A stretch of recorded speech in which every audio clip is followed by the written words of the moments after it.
रात के करीब 12 बजे का वक्त था। गर्मियों की रातें थीं और मैं अपने कमरे में सो रही थी। अचानक मेरे कमरे के दरवाजे पर दस्तक हुई। पहले तो मैं थोड़ा डर गई, लेकिन फिर सोचा शायद मेरा भाई ही होगा, क्योंकि घर में मेरे और भाई के अलावा कोई और नहीं था। मैंने उठकर दरवाजे की ओर कदम बढ़ाए। दरवाजा खोलते ही मैंने बाहर झांका, लेकिन वहां कोई नहीं था। मैंने सोचा शायद ये मेरा वहम होगा। मैं वापस बिस्तर पर लेटने लगी।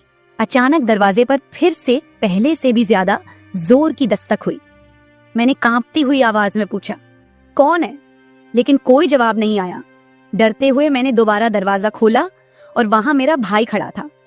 उसने मुझसे कहा, क्या हुआ दीदी, इतनी घबराई हुई क्यों लग रही हो? वो मुझे आज कुछ अजीब सी नजरों से देख रहा था। मैंने सोचा शायद मैं ही ज्यादा सोच रही हूँ, लेकिन मुझे क्या पता था कि उस रात कुछ ऐसा होने वाला था जिसने मेरी पूरी जिंदगी को बर्बाद कर दिया, जिसे मैं चाहकर भी कभी भूल नहीं पाई। अब मैं आपको अपनी जिंदगी का वो सच बताने जा रही हूँ जिसे मैंने आज तक सबसे छुपा कर रखा था। यह सच ऐसा है जो मेरी हर रात की नींद और हर दिन का सुकून छीन ले गया। इसे सुनने के बाद शायद आपकी रूह कांप उठेगी। दोस्तों, कहानी सुनने से पहले दिल थाम कर बैठिएगा, क्योंकि कहानी बहुत ही खतरनाक होने वाली है। अगर चैनल पर पहली बार आए हैं तो चैनल को सब्सक्राइब जरूर कर लीजिएगा। तो चलिए कहानी शुरू करते हैं। मेरी उम्र 20 साल हो चुकी थी और मैंने नया नया जवानी की दहलीज पर कदम रखा था। मैं कॉलेज में सेकेंड ईयर की पढ़ाई कर रही थी।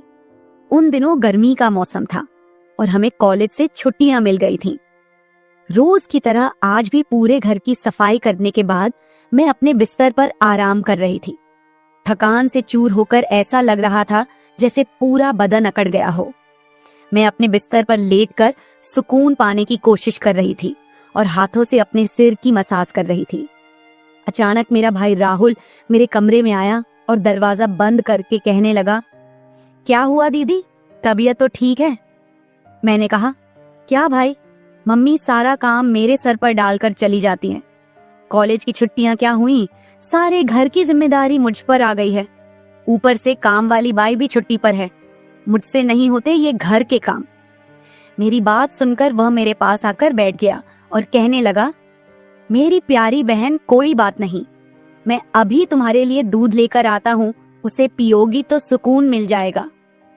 राहुल की बात सुनकर मैं मुस्कुरा दी और कहा, बस तुम खाना बाहर से ले आना, मैं थोड़ी देर सोऊंगी तो मेरी तबीयत कुछ बेहतर हो जाएगी। राहुल कमरे से निकल गया। कुछ देर बाद ठंडे दूध के गिलास के साथ वह वापस आया। मुझे उस पर बहुत प्यार आया। दुनिया में बहुत कम ही ऐसे भाई होते हैं जो अपनी बहनों का इतना ख्याल रखते हैं। मैं उसे ढेर सारा आशीर्वाद देने लगी और उसका लाया हुआ दूध पीने लगी। दूध पीने के बाद मैं अपने बिस्तर पर लेट गई। राहुल कहने लगा, चलो दीदी, मैं तुम्हारा सिर दबा देता हूँ, तुम सो जाओ। वह मेरे पास बैठ गया और अपने हाथों से मेरा सिर दबाने लगा। उसके हाथों से मुझे सुकून मिलने लगा और मेरे सर का दर्द भी कम हो गया था। मैं आंखें मूंद कर लेट गई और कुछ ही देर में मैं गहरी नींद सो गई। मुझे कोई भी होश नहीं था कि मैं कितने घंटे तक सोती रही। जब मेरी आंख खुली तो मैंने घड़ी पर टाइम देखा। रात के 9 बज चुके थे। शायद थकावट की वजह से मुझे वक्त का एहसास ही ना हुआ। मम्मी और पापा भी ऑफिस से वापस आ चुके थे।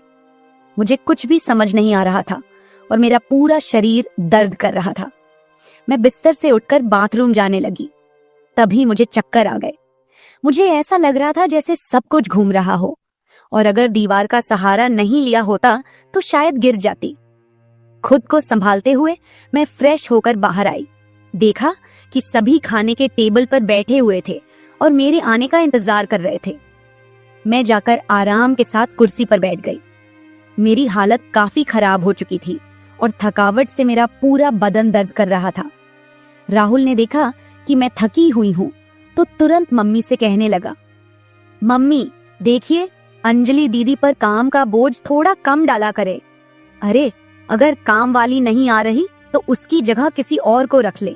यह बेचारी सारा दिन काम करके थक जाती है। देखें तो इसकी रंगत भी पीली पड़ चुकी है। वाकई में मेरी हालत दिन ब दिन खराब होती जा रही थी। मम्मी और पापा दोनों ही काम करते थे, क्योंकि सिर्फ पापा की जॉब से घर का खर्चा चलना मुश्किल था। साथ ही हमारी पढ़ाई का खर्च भी काफी था, इसलिए मम्मी भी उसी कंपनी में काम करती थी जहां पापा। हम दोनों भाई बहन कॉलेज जाते थे, लेकिन गर्मी के मौसम में छुट्टियां होने की वजह से घर पर ही थे। मैंने एक बात नोटिस की थी कि पिछले कुछ हफ्तों से राहुल मेरे कुछ ज्यादा ही करीब होने लगा था। जब से मुझे कॉलेज से छुट्टियां मिली थीं, तब से वह मेरा कुछ ज्यादा ही ख्याल रखने लगा था। अगर मैं घर का कोई काम करती तो वह आकर मदद करने लगता। कभी कभी काम करते वक्त मुझे थकावट महसूस होती तो वह मुझे आराम से बिठाकर मेरा सिर दबा देता। जब मैं उसे मना करती तो वह हंसते हुए कहता, नहीं दीदी, तुम बहुत काम करती हो, अब मेरा हक बनता है कि तुम्हें सुकून दो। मैं उसे रोक नहीं पाती और चुपचाप लेटी रहती। लेकिन एक रात जो हुआ, उससे मेरे होश उड़ गए थे। क्या राहुल कभी ऐसा कर सकता था? मैं अपने कमरे में सो रही थी। आधी रात के करीब मुझे महसूस हुआ कि जैसे कोई मेरे कमरे में आकर खड़ा हो गया हो। धीरे धीरे वह बिस्तर के पास आ रहा हो और मैं सोते हुए भी महसूस कर सकती थी कि कुछ अजीब हो रहा है। मुझे तुरंत झटका सा लगा और मैंने आंखें खोल दी। कमरा पूरी तरह से अंधेरे में डूबा हुआ था और जब मैंने उठकर देखा तो अंदर कोई नहीं था। बस कमरे का दरवाजा थोड़ा सा खुला हुआ था और मुझे याद था कि मैं हमेशा सोने से पहले दरवाजा बंद करके सोती थी। तो फिर वह कैसे खुला था? मैं चुपचाप उठकर दरवाजे को लॉक करने लगी। फिर से बिस्तर पर जाकर सोने की कोशिश की, लेकिन जैसे ही मेरी आंखें बंद हुईं, मुझे फिर से कुछ कदमों की आहट सुनाई दी, जैसे कोई बिस्तर के पास आकर बैठा हो। और फिर मुझे लगा जैसे कोई मेरे पास आकर अपना हाथ बढ़ा रहा हो। मैंने पलट कर देखा, लेकिन कोई नहीं था। मेरी धड़कन तेज हो गई थी और मुझे घबराहट होने लगी थी। मैंने घबराते हुए कमरे की लाइट ऑन की और दरवाजा खोलकर बाहर झांका, लेकिन वहां कोई नहीं था। आज से पहले ऐसा कभी नहीं हुआ था जो अब हो रहा था। मुझे प्यास लगी तो मैं कमरे का दरवाजा खोलकर बाहर निकली। उसी वक्त राहुल भी अपने कमरे से बाहर निकला। मुझे देखकर उसने पूछा, क्या बात है, आप अभी तक जाग रही हैं? मैंने जवाब दिया, कुछ नहीं, बस ऐसा महसूस हुआ जैसे कमरे में कोई मौजूद हो। पानी पीकर मैं दोबारा कमरे में आई और पीछे पीछे वह भी आ गया। उसने कहा, आपको डरने की जरूरत नहीं है। अगर आपको डर लग रहा है तो मैं आपके पास सो जाता हूं। मैंने उसे मना किया, नहीं, तुम्हें परेशान होने की जरूरत नहीं है, जाओ और आराम करो। लेकिन वह जिद करने लगा कि मैं आपको अकेला किसी भी हाल में नहीं छोड़ सकता। आपकी तबीयत खराब हो सकती है, मैं आपको तकलीफ में नहीं देख सकता। आप सो जाएं, मैं यही सो जाता हूं। आखिरकार उसकी जिद के आगे मुझे झुकना पड़ा। मैं बिस्तर पर लेट गई और उसने भी सोफे पर तकिया रखा और मेरे पास में ही सो गया। लेकिन उस रात मुझे ऐसा महसूस हुआ जैसे कोई मेरी ओर काफी देर तक ध्यान से देखता रहा हो। उसने मेरे बालों को सहलाया, मेरे चेहरे पर उंगलियां फेरी और मैं सो रही थी। अगली सुबह जब मैं उठी तो मेरा मूड बड़ा अजीब था, लेकिन जब मैंने अपने आप पर गौर किया तो मैं हैरान रह गई। शुक्र था कि मैंने अपने आप को दुपट्टे से ढक रखा था। मेरी कमीज बेतरतीब हो चुकी थी। मुझे हैरत हुई क्योंकि आज से पहले मैं कभी इस तरह आराम से नहीं सोई थी। आज मैं बहुत खुश महसूस कर रही थी, न जाने क्या वजह थी। मैंने अपने भाई की तरफ देखा तो वह भी बहुत खुश था। मैंने उसको पूछा, तुम आज इतने खुश क्यों हो? तो कहने लगा, जिसको आप जैसी बहन मिल जाए वो क्यों ना खुश हो। घर के सारे काम निपटाकर जब मैं बैठी तो राहुल तेल लेकर मेरे पास आ गया। कहने लगा, अंजलि दीदी, आप अपने बाल खोल दे, मैं आपके सर में मालिश कर देता हूँ। मुझे उसकी हरकतें कुछ अजीब लग रही थीं। मैंने कहा, ये तुम्हारा काम नहीं है, जाओ अपनी पढ़ाई करो, मुझे मालिश की जरूरत नहीं है। मगर उसने मेरी बात नहीं मानी और खुद ही मेरे बालों से कैचर उतार कर कहने लगा, आप नखरे मत किया करो, किस्मत वालों को ही ऐसे भाई मिलते हैं। जब आपका भाई आपके खूबसूरत रेशमी बालों में मसाज करना चाहता है तो आपको क्या समस्या हो सकती है? आ जाइए, मैं आपके सर की मसाज कर देता हूँ, आपको बहुत सुकून मिलेगा। वह मुझे उठाकर कमरे में ले गया। मैं बेड पर तकिया रखकर लेट गई। मेरे बाल बेड से नीचे लटक रहे थे। वह मेरे सरहाने बैठकर मेरे बालों की मसाज करने लगा। राहुल मुझसे 3 साल छोटा था, मगर मुझे नाम से बुलाता था। कहता, आप इतनी प्यारी हैं कि आपको देखकर दिल करता है कि आप हमेशा इसी तरह मुस्कुराती रहें और मैं आपका लाभ उठाता रहूं। वह मेरे सिर की मालिश कर रहा था और उसके हाथों में जैसे जादू था। मुझे इतना मजा आया कि मैं नींद की वादियों में खोने लगी। तेल की खुशबू भी बहुत जबरदस्त थी। तेल की हल्की हल्की महक कमरे में फैल चुकी थी। मैंने उत्सुकतावश उससे पूछा, ये तेल कौन सा है? उसने मुस्कुराते हुए जवाब दिया, ये एक खास तेल है जो आपकी सुंदर जुल्फों को और भी चमकदार बनाएगा। आपके बालों की खास देखभाल के लिए ही लाया हूँ। उसकी बातें मुझे बहुत अजीब सी लग रही थी। मैं समझ नहीं पाती थी कि वह किस तरीके से बात कर रहा है। मालिश के दौरान कब मुझे नींद आ गई, पता ही नहीं चला। कुछ समय बाद जब मेरी आंख खुली तो मेरे पूरे बदन में भारीपन महसूस हो रहा था। ऐसा लगा रहा था जैसे किसी ने मुझ पर बहुत ज्यादा वजन रख दिया हो। मेरी टांगों और हाथों में अजीब सा दर्द था, मानो घंटों तक मैं किसी भारी बोझ के नीचे रही हूं। पूरे बदन में दर्द सरायत कर रहा था। मैं धीरे धीरे उठकर बैठी और चारों तरफ नजर दौड़ाई। मेरे कपड़े हल्के हल्के गीले हो गए थे और पंखा भी बंद था। कमरे में गर्मी का एहसास हो रहा था। मैंने चक्कर खाती हालत में बेड से नीचे कदम रखा, मगर पैरों में जैसे जान नहीं थी। मैंने अपने भाई को देखा जो शांत और सामान्य नजर आ रहा था। लेकिन यह सब क्या हो रहा था? मुझे समझ नहीं आ रहा था कि आखिरकार ऐसा क्यों हो रहा है। बड़ी मुश्किल से खुद को घसीटते हुए मैं बाथरूम पहुंची और फ्रेश होकर आई।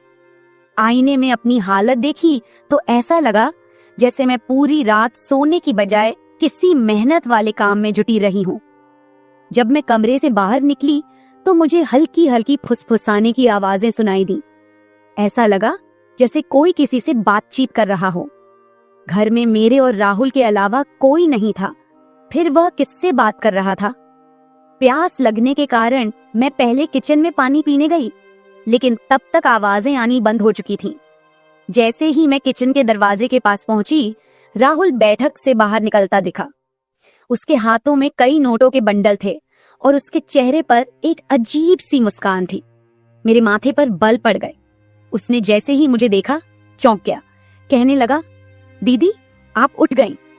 मैंने बिना जवाब दिए धीरे धीरे उसके करीब जाकर पूछा, ये पैसे कहां से आए? वह हड़बड़ा गया और तुरंत उन्हें अपनी जेब में डालने की कोशिश करने लगा। मैंने उसका हाथ पकड़कर उन पैसों को बाहर निकाला और सख्ती से पूछा, सच सच बताओ, इतने पैसे तुम्हारे पास कैसे आए? वह घबरा गया और कहने लगा, प्लीज पापा को मत बताना। ये पैसे पापा के एक दोस्त ने पुराने कर्ज के रूप में लौटाए हैं। मैंने सोचा था कि इनसे मोबाइल खरीद लूंगा। उसकी बात सुनकर मेरा गुस्सा 7वें आसमान पर पहुंच गया। मैंने उसे डांटते हुए कहा, क्या तुम्हें घर की हालत का जरा भी अंदाजा नहीं है? मम्मी पापा दोनों इतनी मेहनत कर रहे हैं और तुम इन पैसों से मोबाइल खरीदने की सोच रहे हो। उसने शर्मिंदा होकर पैसे मुझे थमा दिए। मैंने वो पैसे रात को पापा को दे दिए। उस रात राहुल ने मुझसे एक भी बात नहीं की और जल्दी सोने चला गया। मैं अगले दिन किचन में काम कर रही थी जब राहुल अपने दोस्तों के साथ घर में दाखिल हुआ। मैं जितनी हैरान होती उतना ही कम था, क्योंकि वह अपने दोस्तों को सीधा लाउंज में ही ले आया था। उस वक्त मैं दुपट्टा उतारकर बर्तन साफ कर रही थी। जब वह सब हंसते हुए अंदर आए, मैंने तुरंत दुपट्टा ऊपर लिया और फिर राहुल को समझाने लगी कि यह क्या तरीका है? तुम जानते हो इस वक्त मम्मी पापा घर नहीं हैं, फिर भी इन लोगों को घर ले आए हो।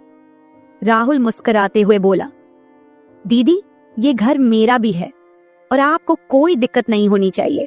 वैसे भी ये मेरे खास दोस्त हैं, आप उनके लिए खाना बना दें। वह मुझसे काफी नाराज हो चुका था, मगर अब मैं क्या करती?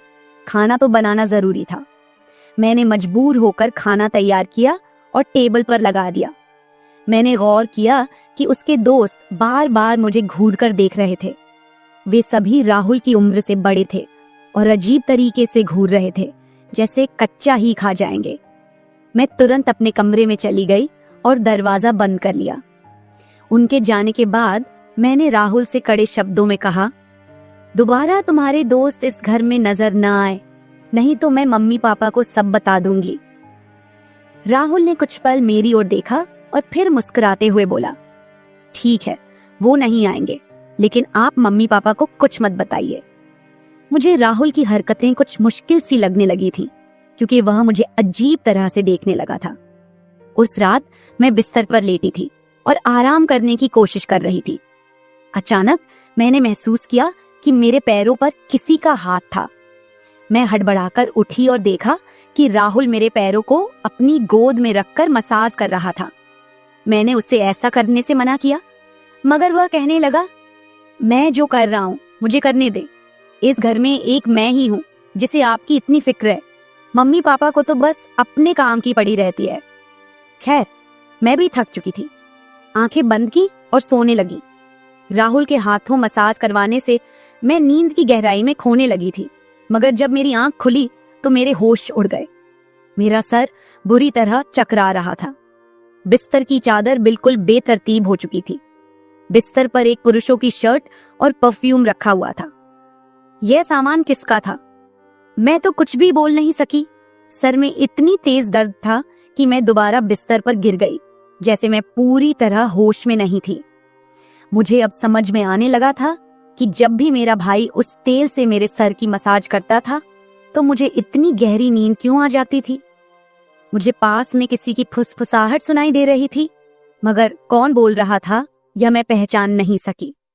मुझे तो बस राहुल की आवाज सुनाई दे रही थी।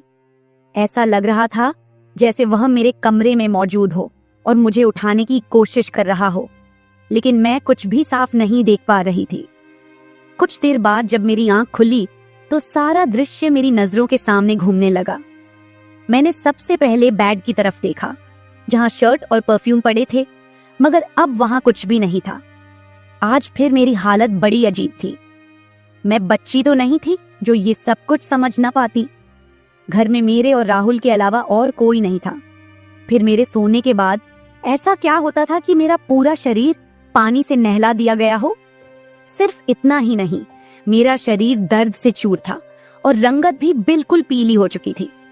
दिन ब दिन मैं कमजोर होती जा रही थी। उस दिन भी राहुल मेरे करीब आने की कोशिश कर रहा था, मगर मैं बहाना बनाकर अपने कमरे में आ गई थी। दिमाग में अजीब से विचार आने लगे थे। तबीयत भी काफी खराब थी। माँ ने मेरी हालत देखकर पूछा, क्या बात है, तुम ठीक नहीं लग रही हो। मैंने कुछ नहीं कहा। माँ ने कहा कि अगले दिन वे मुझे डॉक्टर के पास ले जाएंगी। उस रात मैं बार बार उठ रही थी और ठीक से सो नहीं पाई। अगले दिन मेरे मम्मी पापा रोज की तरह अपने काम पर चले गए थे। उन्हें शायद मेरी परवाह नहीं थी। मैं खुद ही डॉक्टर के पास गई, जहां अल्ट्रासाउंड में पता चला कि मैं पेट से हूं। मेरे तो पैरों तले जमीन खिसक गई। आखिर यह सब मेरे साथ कौन कर सकता था? राहुल मेरा भाई था, लेकिन फिर मेरे दिमाग में यह बात आई कि वह मेरा सौतेला भाई है। वो माँ की दूसरी शादी से हुआ था, जबकि मैं उनकी पहली शादी की औलाद थी। इस तरह की बातें मुझे गलत सोचने पर मजबूर कर रही थीं। समझ नहीं आ रहा था कि कैसे अपने माँ बाप को यह बात बताऊं। राहुल मेरा सौतेला भाई जब मेरे पास बैठता तो कभी मेरा हाथ पकड़ता तो कभी मेरे गाल खींच देता। उसकी हरकतें मुझे परेशान कर रही थीं, लेकिन मैं उसको कुछ कह नहीं पा रही थी। मेरे दिमाग में यही सवाल गूंज रहे थे कि आखिरकार मेरे साथ ऐसा कौन कर सकता है। फिर मैंने एक दिन अपने कमरे में मोबाइल का कैमरा फिट करके रख दिया ताकि सच्चाई सामने आ सके। उस दिन हमारे माता पिता घर पर नहीं थे। राहुल फिर से मेरे पास आया और मेरे सिर की मालिश करने लगा। मैंने पूरी कोशिश की कि मैं ना सोऊं, लेकिन वह तेल इतना अजीब था कि मैं उसकी खुशबू से बेहोश हो गई। 1 घंटे बाद जब मेरी आंखें खुली तो माँ पापा घर लौट चुके थे। मैंने सबसे पहले कैमरे की रिकॉर्डिंग देखी। जो कुछ मैंने देखा वह मेरे होश उड़ा देने के लिए काफी था। राहुल मेरे कमरे में अपने दोस्तों को लाता था जो मेरे साथ बुरा व्यवहार करते थे। फिर अपना काम पूरा करने के बाद वे राहुल को पैसे देते और चले जाते। जब मुझे इस सच का पता चला तो मैं पूरी तरह से टूट गई। मैं गुस्से में अपने कमरे से बाहर आई और राहुल का गिरेबान पकड़कर मैंने उसे थप्पड़ मारने शुरू कर दिए। मेरी चीख सुनकर मम्मी पापा भी वहां आ गए। पापा ने मेरा हाथ पकड़ लिया और गुस्से में कहने लगे, क्या हो गया है? तुम इसे क्यों मार रही हो? होश में हो? क्या पागल हो गई हो? क्यों मार रही हो इसे? मैंने रोते हुए वीडियो दिखा दी कि यह जलील इंसान मेरे साथ क्या कर रहा था। वीडियो देखते ही माँ बेहोश होकर जमीन पर गिर गई। ये देखकर पापा को भी बहुत ज्यादा गुस्सा आया। उन्होंने राहुल को गुस्से में पकड़ लिया और उसे बुरी तरह पीटना शुरू कर दिया। उसके मुंह और नाक से खून बह रहा था। राहुल ने गुस्से में कहा, मैंने इसे कभी भी अपनी बहन समझा ही नहीं। मुझे पैसों की जरूरत थी। लोग इसके लाखों रुपए देने को तैयार थे। मुझे अपनी जरूरतें पूरी करनी थीं, इसलिए मैंने यह कदम उठाया। मैं अपने कानों पर हाथ रखकर बस रोए जा रही थी।